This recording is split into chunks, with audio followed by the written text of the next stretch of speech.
Hi guys, it's just about light enough for me to keep my camera on. This is going to be a super quick live. I'm not going to stay on very long at all. I'm in the middle of watching the jury selection for the Letecia Stauch trial. Forgot to put my banner on as well. Hold on. There we go. So jury selection started yesterday. I listened to a little bit of it yesterday, but I've listened to the morning's worth. Well, Colorado's morning's worth, my afternoon's worth. Currently, they're on a break, and then they're going to disappear some jurors. What's the word? Dismiss. That's the word. Dismiss some jurors, and then it'll be lunchtime there. So they'll resume in the afternoon. So I thought I'll just hop on very quick because there's been some interesting discussions this morning between the judge and the potential jurors. And it's some of it is surrounding the difference between incompetent and insane. So I thought if some of the jurors seem to be struggling with that issue, then other people listening to it might be as well. So I understand the difference. So I thought I'll just hop on and make sure that everybody who views this will understand it as well. So have you been watching it at all? Well, listening to it, it's audio only. RZTV, JL, Bethany Sage, Melinda, Danielle, Irene. So we've got Trina, Angela, Giraffe Jackie, Kelvin. I'm very well, thank you. How are you? Luana, Lisa, Dogs with Jobs, Mandy. And that's it. Oh, Del Video, Pottermouse, and Jen, and Steph. You've not been watching it, Steph. And Amy's not been watching it either. All right. Well, you're not missing anything mega exciting as of yet. It's simply jury selection. I now understand why it's going to take them 2 weeks, because it could be a long process to find 12 jurors and then however many alternates they have, is it 6, to actually agree to do it, to believe that they can be impartial. I think the judge is going to dismiss a lot of people today. So, yeah. All right. So the thing I wanted to talk about was the difference between incompetent and insane. Now, if you saw my live the other day about Letecia's diagnosis, dissociative identity disorder, then you'll perhaps understand some of what I'm going to say. If you didn't watch that live and you want to understand what that diagnosis is all about, then go and watch that live. It's only an hour and 20 minutes. It's only a short-ish, well, for a live stream, it's only short. And I talked about what DID is, what its formal diagnosis is. But then I talked through an article and some older cases where DID has been the focus of the trial. And in the majority of those cases, the jury dismissed the insanity defense. So only a small fraction of cases, felony cases, there is a not guilty by reason of insanity plea put in. And only a fraction of those is that defense successful. So Letecia's already taking a very risky strategy in claiming that at the time that she murdered Gannon, she was insane. And the jury, given the amount of questions they asked, seemed to be perhaps struggling a little bit with the way this trial is going to run, because this isn't a trial about Letecia's guilt. It's a trial about Letecia's sanity at the time the offence was committed. Now, the judge explained that, of course, the prosecution, like in any trial, the prosecution has to prove that it was Letecia that actually committed the crime. So even though her not guilty by reason of insanity defense is such that she is not saying she didn't do it. She's not. She's saying she's not guilty of what she did because she was insane at the time.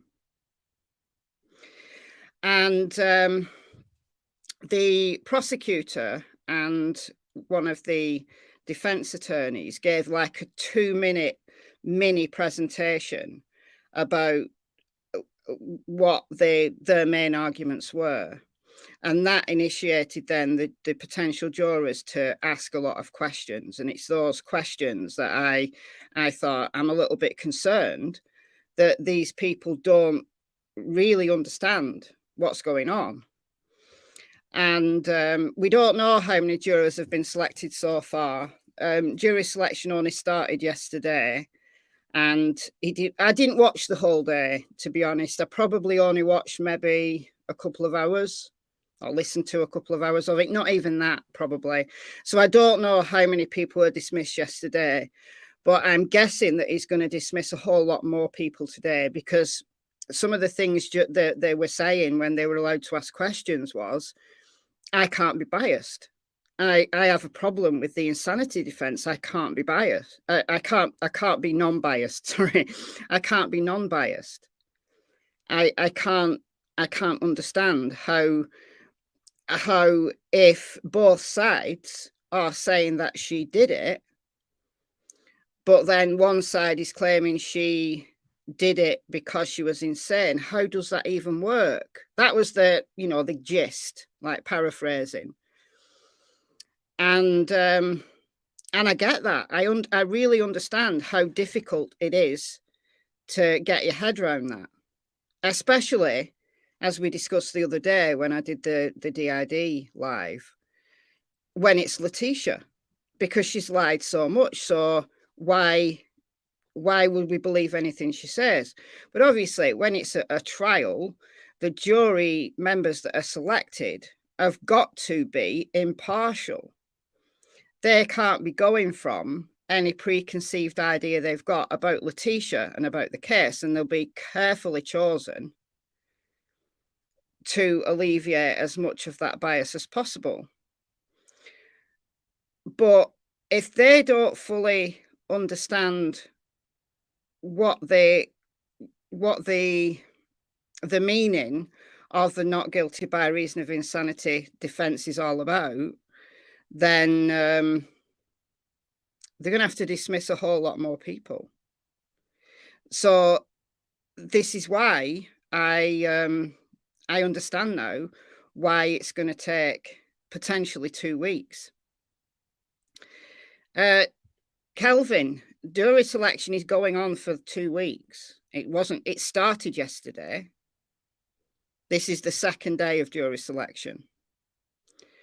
So what the judge said yesterday was that evidence is starting on the 3rd of April, as it says in my banner that goes along the bottom there.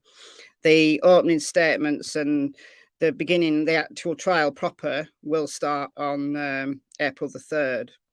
So what they're going to be doing for the next 2 weeks is getting potential jurors in batches and going through until they get a suitable 12 plus however many alternates. So what's the difference between incompetence and insanity? And one of the potential jurors asked this question, that, well, how is it that, how can we say, or how can anyone say that Letecia was insane at the time she committed the crime, because she's only being evaluated after the fact. And that's the crux of the matter.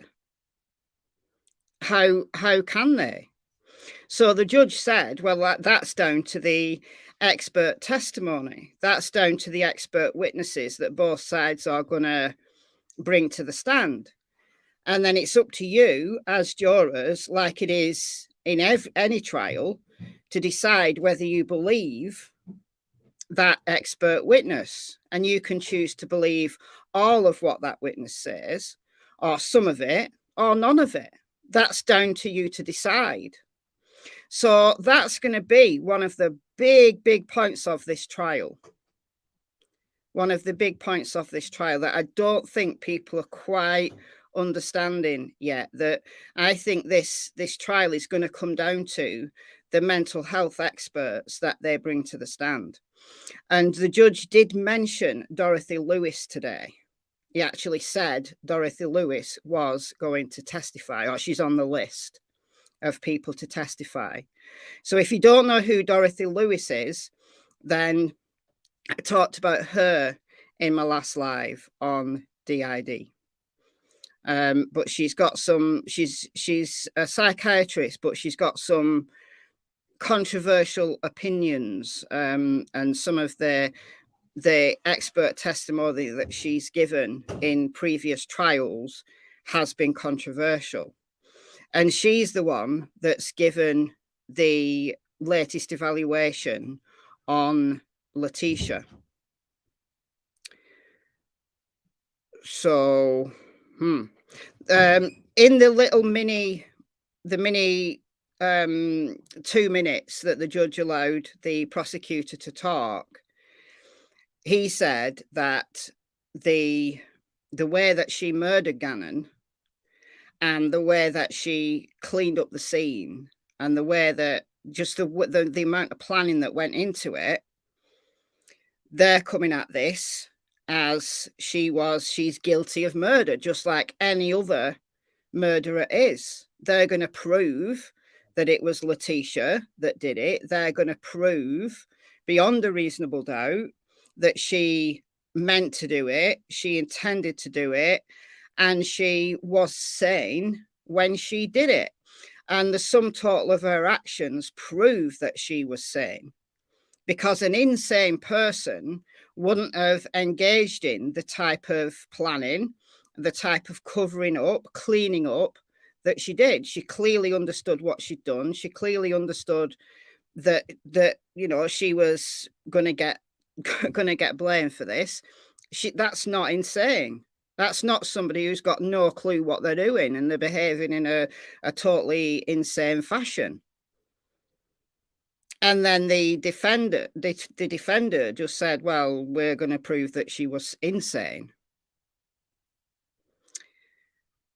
So, and he said, the prosecutor said that Gannon was stabbed a number of times. He was stabbed in the chest. He was stabbed a number of times. He was shot in the head. Now, somebody who goes to that level to try to end someone's life isn't lashing out in this crazy, I don't know what I'm doing, I've just lost it kind of way. It was the very reason, you pick your weapons in order to end this little boy's life. She got Al's gun. Her DNA was found on Al's gun. So I think the prosecutors have got a very, very good case. But I think it will be down to the mental health professionals and their credibility as to how the jury could possibly deem her not guilty by reason of insanity. So I keep skirting around it, but what's the difference between insanity and incompetence? Well, to be insane, to be successful in a not guilty by reason of insanity defense, you have got to be classified as clinically and legally insane at the time the crime occurred. So one of the jurors, as I said, well, how can anybody prove that she was insane at the time that the crime occurred, because she's been evaluated after the fact? So that is one of the things that the defence has got to try to persuade the jury of, that their experts are sufficiently such that they can convincingly come to the stand and outline all the reasons why they believe that Letecia fit the legal and clinical definition of insanity at the time the crime occurred. Now, the difference between that and incompetence, because another juror asked around the lines, I didn't write down their words. I perhaps should have been taking notes to write down their words. But, well, the juror said, well, how come then she's standing trial? If she's insane, why is she standing trial? So the confusion there is between insanity at the time the crime occurred and incompetence. So they're two different things, right? You could be insane at the time the crime occurred and that be proven. Not saying it's going to be in Letecia's case, but it's possible. That's the plea she's going with. And be competent to stand trial at that moment in time, because competence is about your mental capacity to understand the process now, to understand that you are on trial, to understand the proceedings. So if you were mentally incompetent, if you were deemed clinically and legally incompetent, it would mean that your psychological state isn't sufficient for you to understand the process, for you to engage in your own defense, to understand what's going on in the court. And she has had 2 evaluations that's proven she is competent to stand trial. So she is competent. She knows exactly what's going to go on in the courtroom.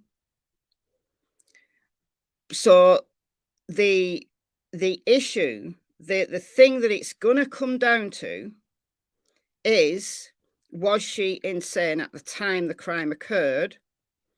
And can the defense put up sufficient evidence to prove that? So I hope people realize that this isn't a typical trial. This is not going to be the prosecution trying to prove her guilt and the defense trying to just put enough reasonable doubt in the jury's mind that they're not convinced of her guilt. Her guilt is already a given because of the not guilty by reason of insanity defense. She isn't saying she didn't do it.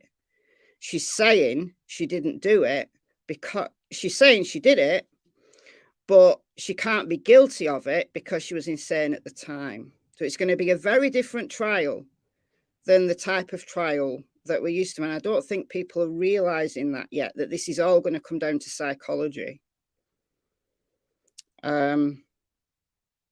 So watch this space, I guess.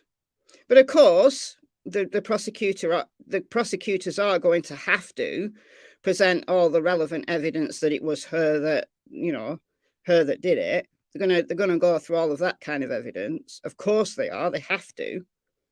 But it will ultimately come down to, was she deemed sane or not?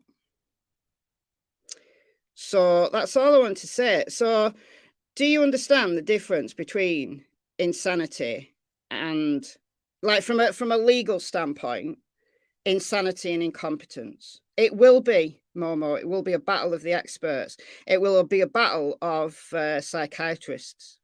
Who's the most convincing on the stand? So that's right, Joanta. Juanita. I'm sorry. I'm rubbish with pronouncing names. Juanita. It's Juanita, isn't it? Juries rarely accept an insanity defense. That's absolutely true. Because it's so difficult to prove that you were insane at the time a crime occurred. Even those we talked to in my live the other day when I talked about DID, we got talking about Andrea Yates and her case. You know, that case of the mother who drowned her kids in the bath. And she'd been suffering from postpartum depression, and she'd been going through psychotic episodes, and she tried to get help, and you know, she was just kind of left on her own, really. Her husband, I don't think, was really taking it as serious as he should have done. Not blaming him, but I'm just saying that, you know, it was a whole, you know, a whole range of issues going on in Andrea's life, and she wasn't taken seriously enough. And she ended up having a psychotic break and drowned her kids in the bath, thinking that she was, you know, doing them a favor, that she was sending them to a better place. And she was found guilty. Like, her plea was not guilty by reason of insanity. And she was found guilty. On appeal, that was rescinded. And it was proven on appeal that she was not guilty by reason of insanity. But it's very, very difficult to prove. And we talked the other day that Andrea Yates is a very different case than Letecia Stauch. Letecia Stauch has none of those issues. And if Letecia Stauch is going to use, as I think she might, her diagnosis of DID, she's even more on sticky ground. Because DID is a diagnosis. Yes, it's a real diagnosis. There are people who absolutely suffer from DID. But it's also one of those disorders that is relatively easy to fake. And it really will be a battle of the experts as to who's the most convincing. Andrea Yates was legally and clinically insane. She was. Postpartum depression can get so serious that you can go into what is called postpartum psychosis, and it's akin to being manic, and bipolar 1 is the best. The best analogy. So somebody who is going through a mania, suffering from bipolar disorder type 1, and they go through a mania where they lose all grip of reality. So some women who experience postpartum depression will flip into what is akin to a mania, and they lose all grip of reality. And I think Andrea knew that she was really ill, and people didn't listen. And that's a very different situation. Very different situation. It doesn't excuse, let's be clear, it does not excuse anything that Andrea did. It's really sad, and but I do have sympathy with her and anybody in that position who is truly insane at the time that they committed a murder. But Letecia Stauch, in my opinion, is not that. In my opinion.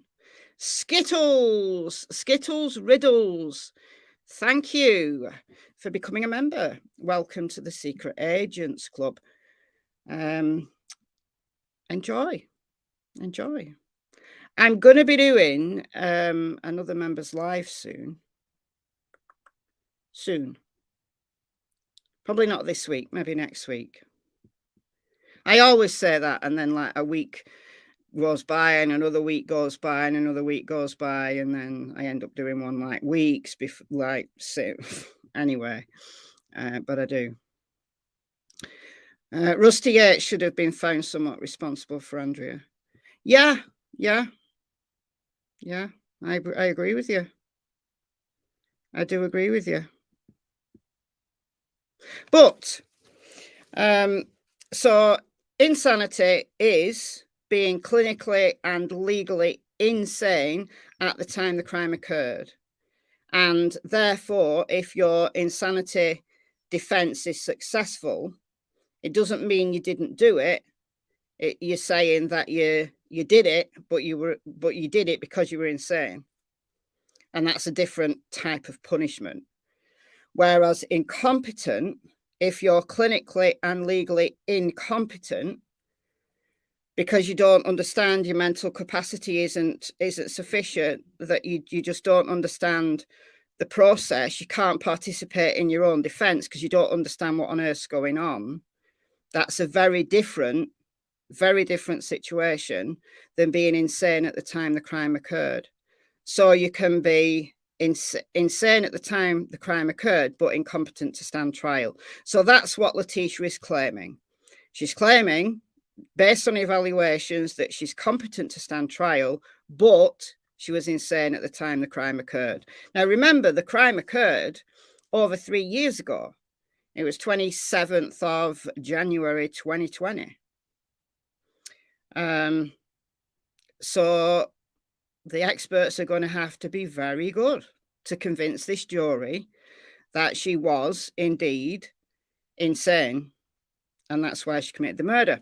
The last thing I just want to mention is the judge mentioned punishments, and this is something that I said I was very concerned about in my last live on this, that if she's found guilty, so if the prosecutor is successful in convincing a jury that she was sane, convincing a jury that she's guilty of murder, and that the insanity defense cannot be proven, then she will go to prison, just like anybody else will. And death penalty's off the table because it's not a thing in Colorado anymore. So likely she will spend the rest of her natural life, hopefully, in prison. But the judge said that if the defense is successful and it's proven that she is not guilty by reason of insanity, then the punishment is going to be very different.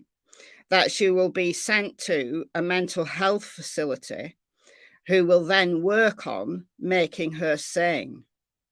And then once she's sane, then she will be evaluated as to whether she can be released. So this is very, very serious. Because if it's proven beyond a reasonable doubt that she was not guilty by reason of insanity, it stands to reason, it's logical to assume that once you are declared sane, you're not guilty. Therefore, you can be released. So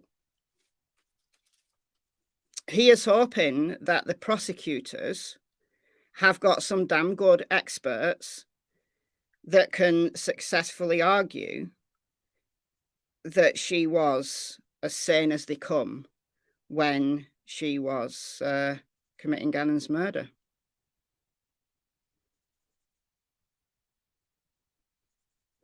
Because what I don't want to happen is for Letecia, and what I think what she's hoping is that she's going to be clever enough to play the system.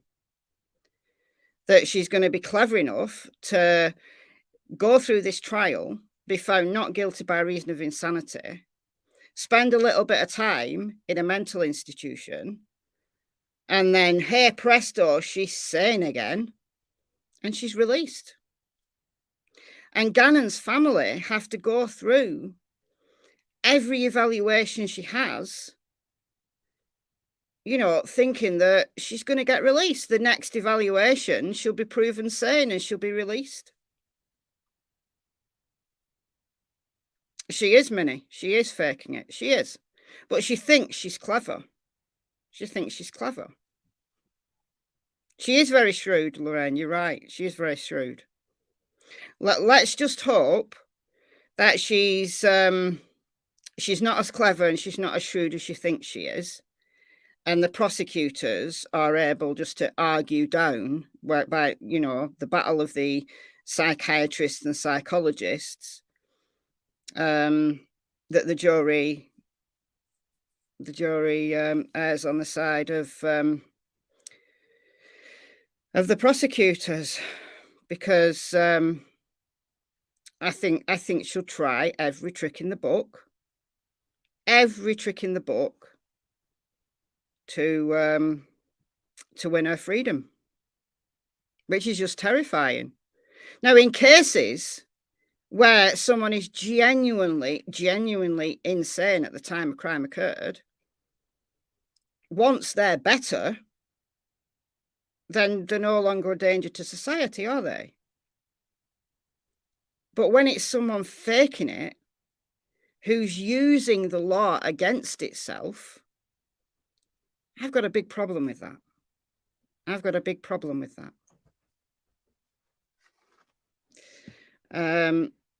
Why do I think she's not insane?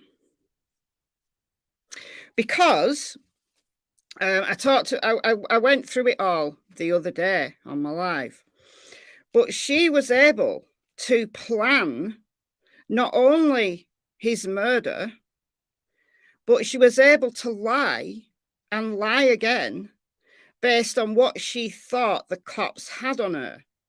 And she changed her story. Like, how many times did she change her story in just a few days to take into account the evidence that she knew the cops were going to find?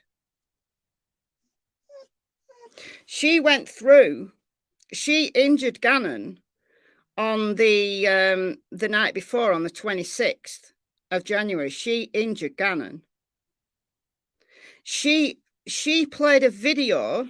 She took a video of Gannon crying. She was gaslighting him.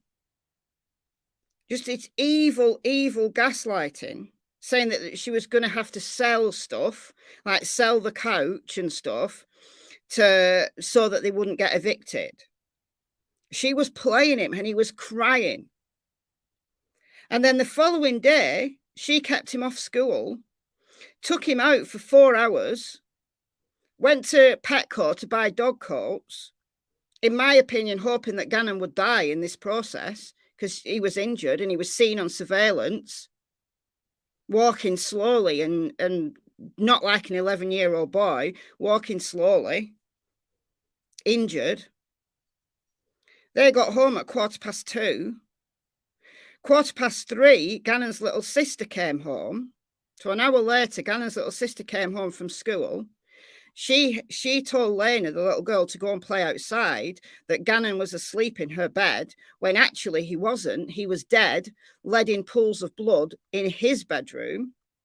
Then she sent her 17-year-old daughter out to buy carpet cleaners, like bicarbonate soda, vinegar, stuff that you would use to clean up a mess. Then at 5 to 7 in the evening, she rang the police saying Gannon was missing and that he'd gone to a friend's house and he was meant to be back an hour ago. The day after, or 2 days after, she changed her story completely, saying that she'd been raped by this random Hispanic man that she called Aguado, who didn't exist, and that he'd abducted Gannon. She refused a forensic examination to collect DNA from this alleged rapist and abductor. Then she changed her story again a bit later to say that it was a different man who was wanted. He was on the state of Colorado's 10 most wanted, and she named him. All of this, in the meantime, she'd taken Gannon's body in a suitcase to the middle of nowhere, dropped it off, and then sometime later went and picked that back up from the middle of nowhere and drove from Colorado to Florida to throw this suitcase with Gannon's decomposing body in it over a bridge, which just happened to be found on the, 17th of March, so nearly 2 months later, by chance, by construction workers. Does all of that sound like the work of an insane person? No, That's somebody who is very cold, very calculated, very manipulative, knew exactly what they were doing. There's nothing in this story at all, nothing that Letecia did indicates to me as a psychologist that she is insane. There you go. Hope that's enough to clarify. But of course, you're entitled to your opinion and do your own research. You might think that that is the act of an insane person. But insane people don't plan. Now, what she might argue is it's because she's got DID, she might try to argue that it's one of her evil alters that did it. But case law, previous law, has set the precedence that just because you have an evil alter who did the crime and not you, the horse personality, doesn't matter. If your evil alter did the crime, as long as you, as a whole system of DID personalities, can be deemed sane, it doesn't matter which one of your personalities did it. So there's that.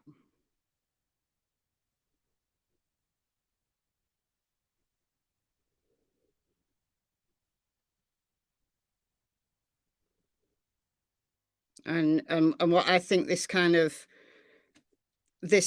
thing does is it makes people who have got real mental illness, who really suffer from dissociative disorders, schizophrenia, bipolar, that kind of thing, it sullies, it stigmatizes for everybody.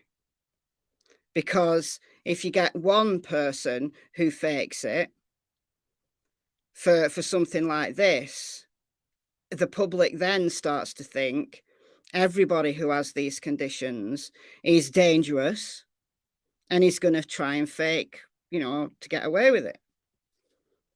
And that's not the case at all. Not the case at all.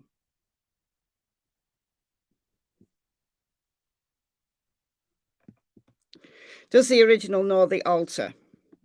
Not usually, no. Although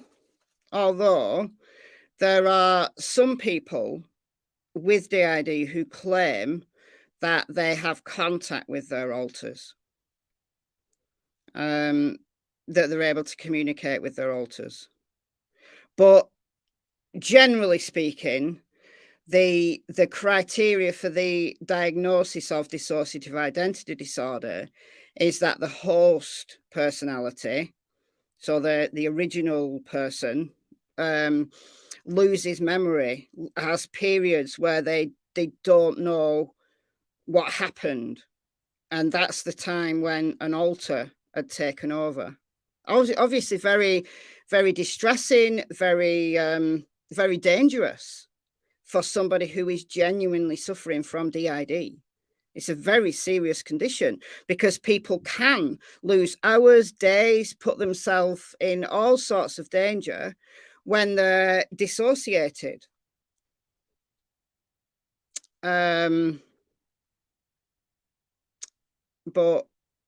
not usually, no. But there are some people who claim that they have some kind of access, that they know there's another alter there, and in some ways can communicate with that person. Candice, thank you for the 1999 super sticker. That is very kind of you.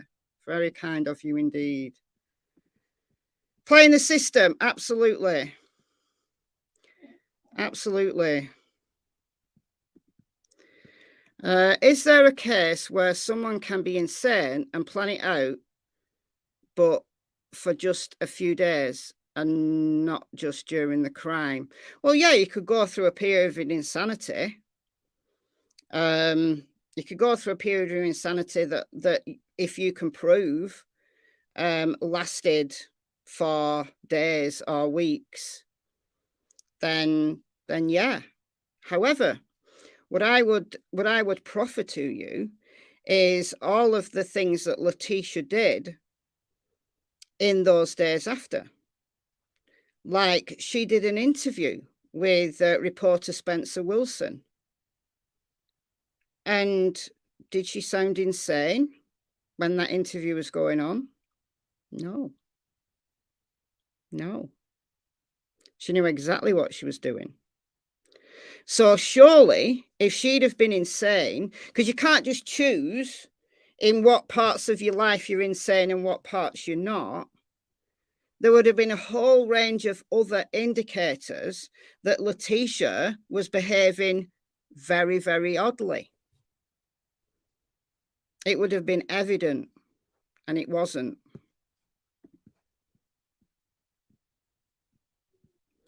No, that's not true. Well, you're right. You're right, and also not. DID can manifest at any time in life. Any time in life. However, over 90% of people who are diagnosed with DID have the capacity to dissociate at certain times, like obviously involuntarily, because of childhood trauma. But you could go through years not having a switch because you don't have a trigger to switch. So there are many people who are only diagnosed later on in life because they've been having symptoms, but it's not been recognized by anybody. So you're right that it's the majority of DID cases result from childhood trauma. However, it doesn't mean to say that this is a childhood illness that somebody grows out of. It can be that people switch less and less as they get older, or it can mean that they switch more. It depends on a whole range of whatever is triggering you to switch into an alternate personality.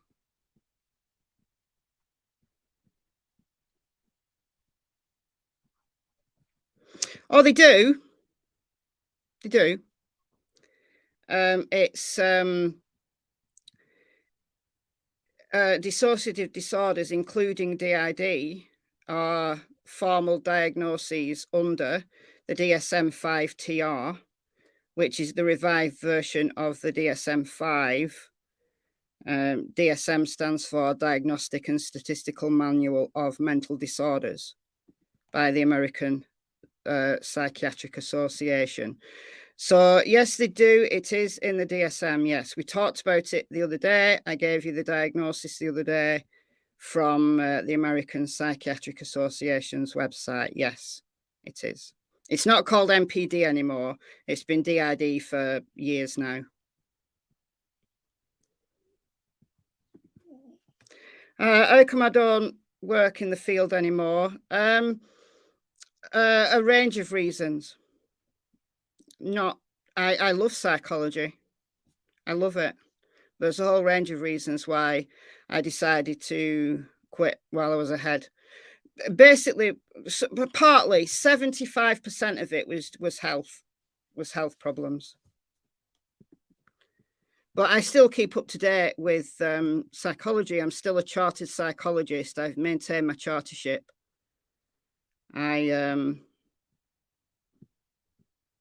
I could go back to work in psychology. I could decide to get a job in psychology again. There's no reason why I couldn't. I'm still qualified. I'm still chartered.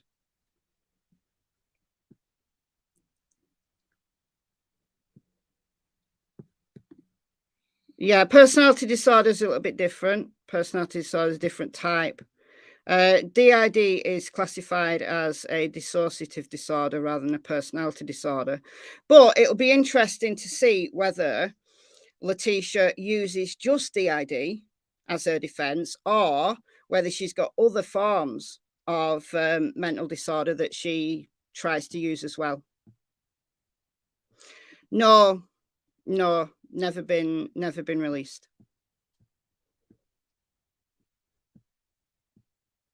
Dissociative fugues are another type of dissociation.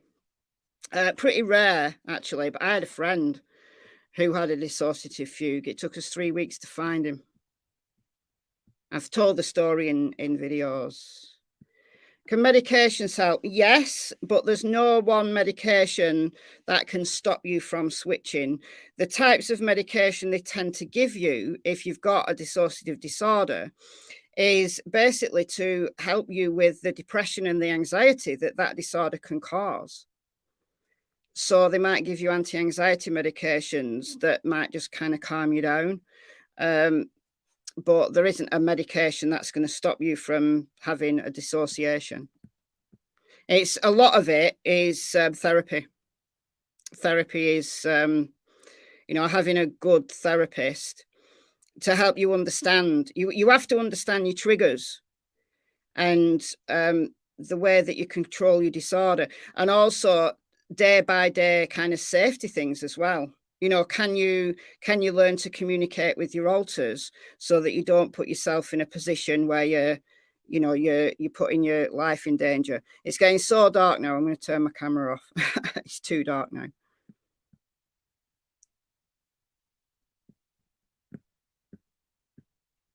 I'm not talking about the Summerwells case. I'm talking about Letecia Stauch in this. I've got psychology videos. I've been doing psychology videos over. Hold on, let me show you some. All right, so share the old screenio here. Been doing them. People don't tend to watch them. This is the thing. All right, so I did that one 9 days ago. Psychology of stalking. So it was by, there was a podcaster who'd been shot dead by an obsessional fan who'd been stalking her. So that story inspired me to, and also Brian Koberger as well, who's been potentially stalking. So I did psychology of stalking. 12 days ago, I did the dark triad and the psychology of evil. So we talked about some serial killers. I also talked about Alex Murdoch in that one. Koberger psychology. Talked about the psychology of the incel in that one. That one, well, that's done quite well. Psychology of familicide, psychology of family murderers. So talked about Chris Watts, Anthony Tote, John List, and Alec Murdoch. I think that's all I've done recently. Like I only do them if it's relevant to a case that I'm covering. I've talked a lot about psychology in relation to Brian Koberger, though, like in my videos, like, because I did my profile on him. Stephanie, thank you for the $20. That's very kind of you. Exactly. Traveling 1,500 miles with your daughter and Ganon's body is a new kind of crazy. Yeah, absolutely. Absolutely.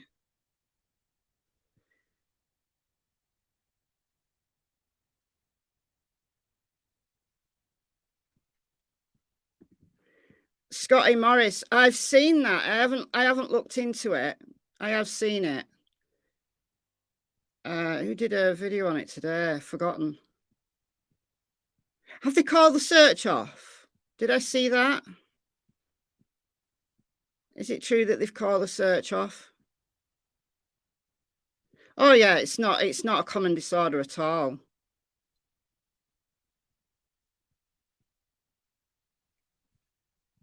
It's not common. It's about the same level of prevalence as schizophrenia, but just a lot less well known. Yes, he was stabbed and shot. And also there's evidence of blunt force trauma as well.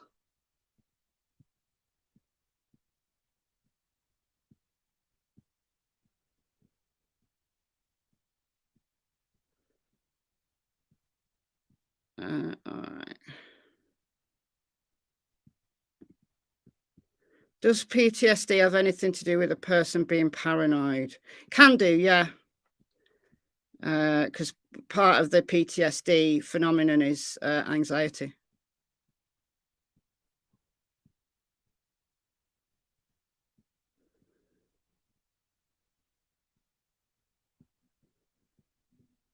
Cognitive therapy, yeah. Well, antipsychotic medications cover a whole range of usually schizophrenic or bipolar 1. You get treated with antipsychotics.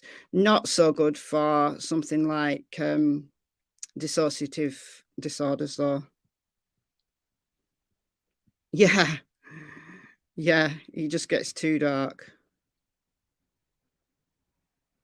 Well, that's the question that we'd all like answered. Why did she do it? Why did she do it? I believe she's a malingerer. I believe she's faking it. I believe that's just me. There's no way I could serve on that jury because I couldn't be impartial.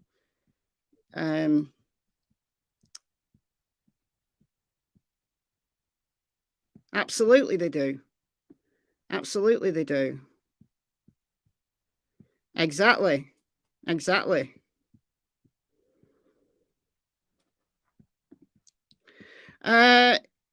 Have I talked about scientific research in the brain and the myths and facts about killers? Not in a video on its own. I've talked about that kind of area within videos, but I've not done a video on that on its own. How did Harley not know? Honestly, we don't know what Harley knew or didn't know. She was only 17. Even if she did know, how was she going to get herself out of that situation? What was she going to do? I mean, she's going to put herself at risk. And you don't, also, if she did know, you don't know what Letecia had told her. Letecia might have just told her a whole pack of lies that she believed. We don't know. We don't know what Harley knew and what she didn't know. Oh, I'm an enigma wrapped up in a nice person.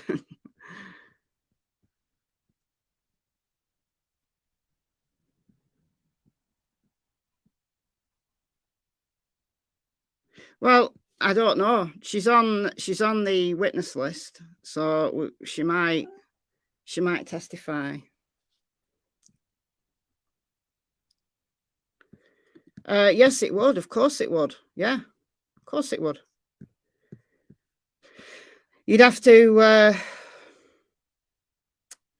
hope that suitcase and the bags that she wrapped him in were sufficiently strong to hold the fluids and stuff in that would be leaking out. Oh, Ichabod and Crimes, Lies and Lies did shows on Scotty Morris. Those are not people that I saw. It was who was it who I saw live? I didn't watch it because I was doing something else. CDT. I'm sure it was CDT that I saw had a live on about it. Not been released, so no.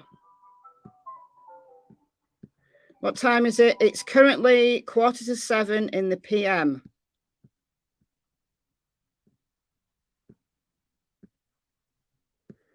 Sybil, yeah, I remember watching Sybil in class when I did my A-levels. It's based on a true story, but there's a lot in it that's apparently just been,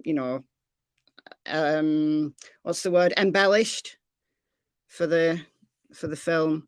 The Three Faces of Eve I've never heard of. Is it good? Is it a good film?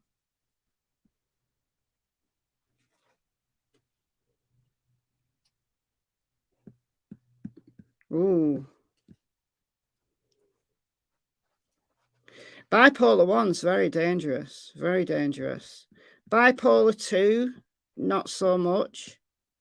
Bipolar 2 is the most common form of bipolar. Go through periods of depression and mania. Well, hypomania.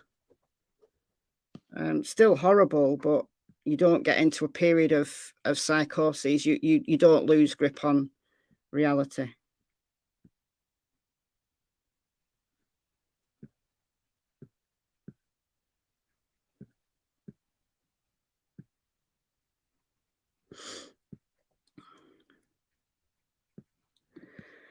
Well, it would start decomposing as soon as you die. your body starts decomposing. But it was cold because it was January, and he was left out in like the middle of nowhere in a suitcase. So that probably, the cold probably would have slowed down decomposition a little. But apparently it was a severe state of decomposition by the time they found it. And yeah, there would be a smell. But as I said before, it would depend on the way it was wrapped and whatever. I would imagine there would be a smell though. Ah, cool. I'm not sure. Both, I think. I don't know. I've not seen. I think the prosecution, but I'm not sure. I just know she's on the list.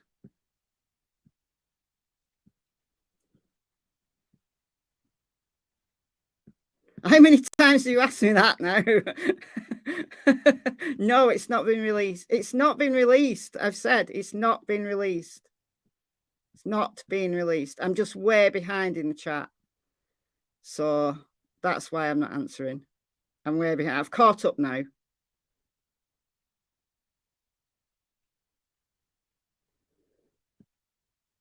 I have caught up now.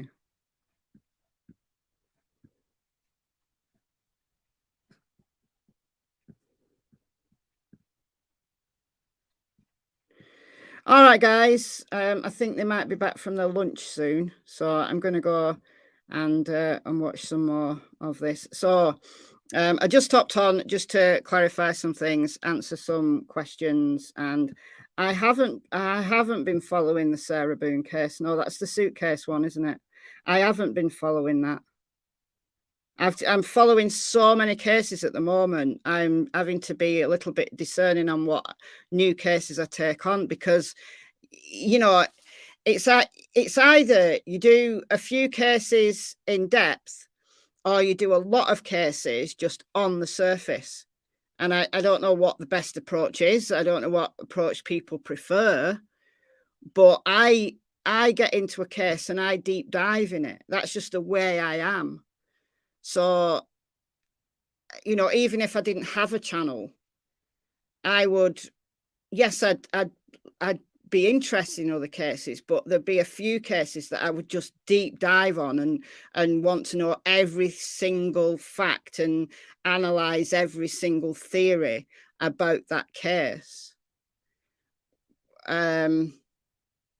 So yeah, I have to be a little bit discerning, honestly.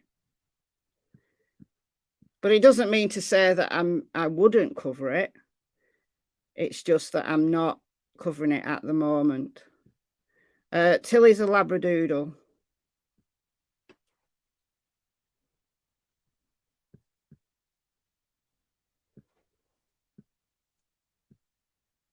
Been watching the retrial of the ice cream murders. I haven't watched that one either. I've not watched Gucci's either.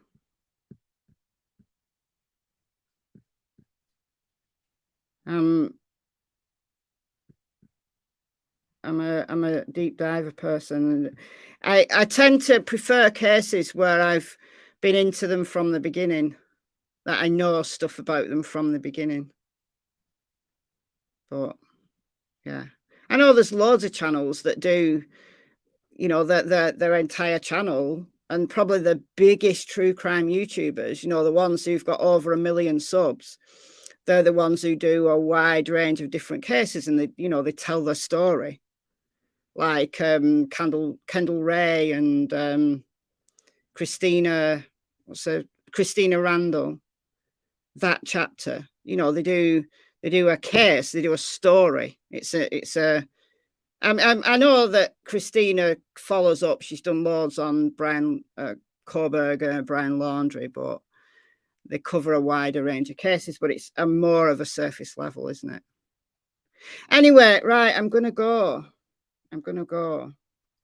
Yeah, it's available on WebEx. So, but there's a number of channels that are streaming that are streaming the jury selection. So you don't have to have the link for WebEx. You can just go to one of those channels. Today, I was watching it from Chasing Truth's channel because I just happened to see her live. So I watched it from her channel. But I think Sleuth Mom was also streaming it. There's a few others that are streaming it as well. All right, guys, I'll see you very soon. Oh, there is going to be another video later today on the Thomas Cashman trial. He's taken the stand this afternoon.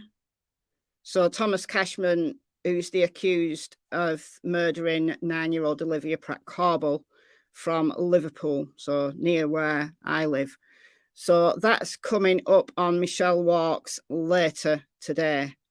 The Liverpool Echo have put the transcript of what he said whilst on the stand. So I'm going to read through the transcript. All right. I'll see you very soon.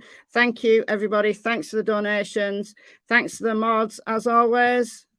Bye, guys.